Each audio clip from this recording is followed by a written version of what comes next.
color of the blood of your period reveals something very important about your health.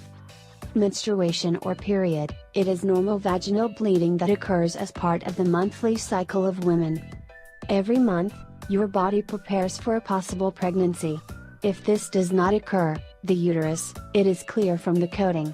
This is the menstrual blood leaves the body through the vagina. This blood is blood and tissue part of the inside of the uterus. Something that does not take into account women is that the color of blood reveals important information about your health, so in this article we will tell you what it reveals. What reveals the color of the blood of your period? Then you say that indicates the color of the blood of your period for you to take into account. 1. Pink, if blood is pink, this means that is in a weekday of your period. If it lasts several days can get to be a sign of early pregnancy or disease. 2. Bright red, usually this is a good sign and should be in the days to come down to you, but if it lasts more than 8 days and the blood continues to have this color then you have to go to the doctor urgently.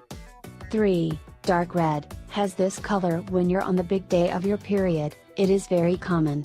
But if it continues for several days the meaning of a miscarriage or a benign tumor can be. 4. Red-orange, when the blood has this color may mean you have an infection, often it has an ugly smell. You should see a doctor as fast as you can if so. 5. Dark brown, do not have to worry because it is old blood, and if it lasts more than one means that is a strong blood flow day. 6. Much bleeding, some women when they have their period they drop a lot of blood, this is because the period is different for every woman. If you lose this amount for more days you can be having a hemorrhage. 7. Stains, it can mean a hormonal imbalance or an early pregnancy. Note, if you have no period is likely that you are pregnant or menopause, so assist the doctor for a checkup, because it could also be a serious illness.